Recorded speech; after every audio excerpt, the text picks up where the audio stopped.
حضور نبی کریم صلی اللہ علیہ وآلہ وسلم کی ازواج مطہرات، آپ کی صاحبزادیاں اور داماد، یہ سب اہل بیت رسول صلی اللہ علیہ وآلہ وسلم ہیں۔ ام المؤمنین حضرت ام سلمہ رضی اللہ تعالی عنہا فرماتی ہیں کہ سورہ احزاب کی آیت میرے گھر میں نازل ہوئی تھی، اور جب یہ آیت نازل ہوئی تھی میں اس وقت دروازے پر بیٹھی ہوئی تھی۔ میں نے نبی کریم صلی اللہ علیہ وآلہ وسلم سے عرض کیا، یا رسول اللہ، کیا میں اہل بیت ہوں؟ حضور نبی کریم صلی اللہ علیہ وآلہ وسلم نے فرمایا، میری ازواج اہل بیت ہیں۔ حضرت ابو سعید خدری رضی اللہ تعالی عنہ سے مروی ہے کہ جب سورۃ احزاب کی آیت نازل ہوئی تو نبی کریم صلی اللہ علیہ وآلہ وسلم 40 روز تک فجر کے وقت مسلسل اپنی بیٹی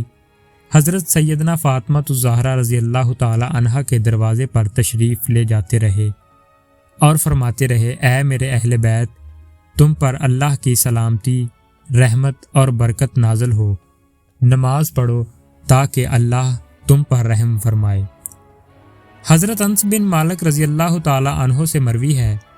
کہ اس آیت مبارکہ کے نزول کے 6 ماہ بعد تک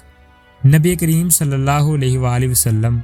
اپنی بیٹی حضرت فاطمہ الزہرا رضی اللہ تعالی عنہا کے گھر فجر کے وقت جاتے رہے اور بآواز بلند فرماتے رہے، اے میرے اہل بیت،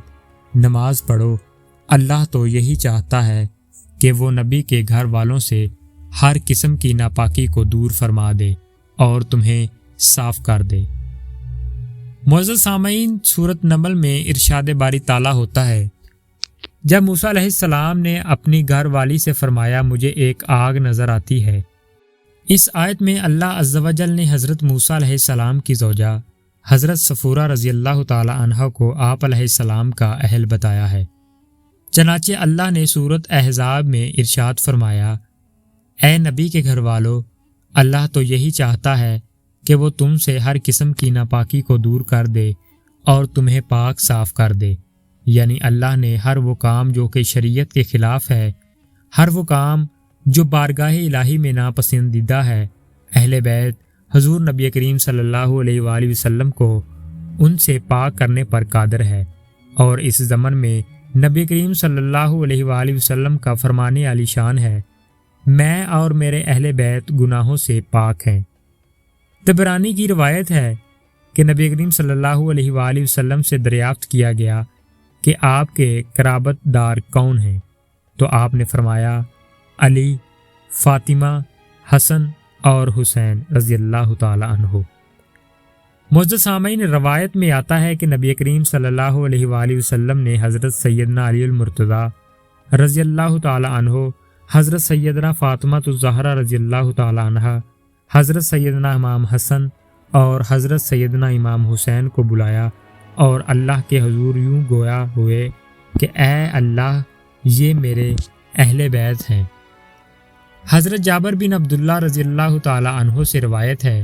کہ نبی کریم صلی اللہ علیہ وآلہ وسلم حجۃ الوداع کے موقع پر فرمایا، میں تمہارے لیے 2 چیزیں چھوڑے جا رہا ہوں، ایک اللہ کی کتاب اور دوسرا میرے اہل بیت۔ حضرت ابن عباس سے مروی ہے کہ نبی کریم صلی اللہ علیہ وآلہ وسلم نے فرمایا، اللہ سے محبت کرو کہ وہ تمہیں تمام نعمتوں سے سرفراز فرماتا ہے، اور مجھ سے محبت اللہ کی خاطر کرو، جبکہ میرے اہل بیت سے محبت میرے سبب کرو۔ معزز سامعین، تفسیر کبیر میں منقول ہے کہ نبی کریم صلی اللہ علیہ وآلہ وسلم نے فرمایا، جو شخص میرے اہل بیت کی محبت میں فوت ہوا، اس نے شہادت کی موت پائی، اور جو شخص میرے اہل بیت سے بغض رکھ کر مرا، وہ کافر ہو کر مرا۔ برکات آل رسول کے صفحہ نمبر 53 پر رقم ہے کہ قریب ہے کہ مجھے بلایا جائے تو میں تعمیل کروں۔ میں تم میں 2 گراں قدر چیزیں چھوڑے جا رہا ہوں، اللہ کی کتاب جو ایک رسی ہے زمین سے آسمان تک، اور دوسری میری عطرت اور اہل بیت ہے۔ مجھے اللہ تعالیٰ نے خبر دی ہے کہ یہ دونوں جدا نہیں ہوں گے یہاں تک کہ حوض کوثر پر مجھ سے ملاقات کریں گے۔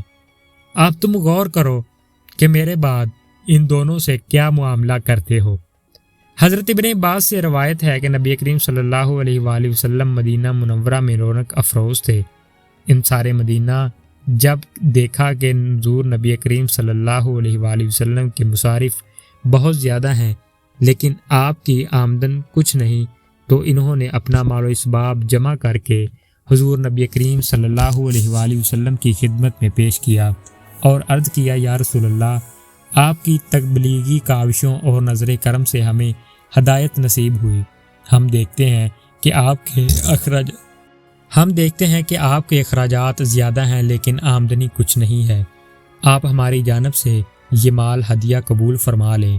جس وقت انصار یہ بات کر رہے تھے اس وقت حضور نبی کریم صلی اللہ علیہ وآلہ وسلم پر سورہ الشورى کی آیت نازل ہوئی، یا رسول اللہ فرما دیجئے کہ میں اس دعوت حق پر کوئی معاوضہ نہیں مانگتا بجزا اپنے قرابت داروں کی محبت کے۔ حضور نبی کریم صلی اللہ علیہ وآلہ وسلم کا فرمان عالی شان ہے، جس شخص نے نماز پڑھی اور اس نے مجھ پر اور میرے اہل بیت پر درود نہ پڑھا تو اس کی نماز قبول نہ ہوگی۔ سوائق محرکہ میں منقول ہے کہ حضور نبی کریم صلی اللہ علیہ وآلہ وسلم نے ارشاد فرمایا، مومن اور متقی شخص مجھ سے اور میرے اہل بیت سے محبت رکھتا ہے، جبکہ منافق اور شکی القلب ہم سے بغض رکھتا ہے۔ ایک اور موقع پر نبی کریم صلی اللہ علیہ وآلہ وسلم نے ارشاد فرمایا، جو میرے اہل بیت کے ساتھ بغض رکھتا ہے وہ منافق ہے۔ نبی کریم صلی اللہ علیہ وآلہ وسلم کا ارشاد گرامی ہے، روز محشر میں 4 آدمیوں کی سفارش کروں گا، اول وہ جو میرے اہل بیت سے محبت رکھے، دوم وہ ان کی ضروریات کو پورا کرنے والا، سوم وہ جب میرے اہل بیت بحالت مجبوری اس کے پاس آئیں تو ان کے معاملات احسن طریقے سے نپٹانے، اور چہارم وہ جو دل و زبان سے ان کی محبت کا اقرار کرنے والا ہو۔ معزز سامعین، مدرجہ بالا فرمان الہی اور حدیث نبوی صلی اللہ علیہ وآلہ وسلم کے بیان کرنے کا مقصد یہ ہے کہ حضور نبی کریم صلی اللہ علیہ وآلہ وسلم کے اہل بیت کے مراتب اور ان کی شان کو بیان کیا جائے، تاکہ وہ لوگ جو انجانے میں حضور نبی کریم صلی اللہ علیہ وآلہ وسلم کے اہل بیت کی شان میں گستاخی کرتے ہیں وہ جان لیں کہ اللہ عز و جل اور حضور نبی کریم صلی اللہ علیہ وآلہ وسلم کے نزدیک ان کی اہل بیت کی کیا شان ہے۔ اہل بیت کون ہیں، ان کی وضاحت ہم قرآنی آیات اور حدیث کی روشنی میں بیان کر چکے ہیں۔ حضور نبی کریم صلی اللہ علیہ وآلہ وسلم کے اہل بیت وہ لوگ ہیں جن پر صدقہ کا مال حرام ہے۔ ان حضرات میں حضرت سیدنا علی المرتضی رضی اللہ تعالیٰ عنہ، حضرت سیدنا عقیل رضی اللہ تعالیٰ عنہ، حضرت سیدنا جعفر رضی اللہ تعالیٰ عنہ، حضرت سیدنا عباس رضی اللہ تعالیٰ عنہ اور ان کی اولادیں شامل ہیں۔ اللہ پاک آپ کو اور ہمیں اہل بیت سے محبت کرنے کی توفیق عطا فرمائے۔ وما علینا الا البلاغ المبین۔ شکریہ۔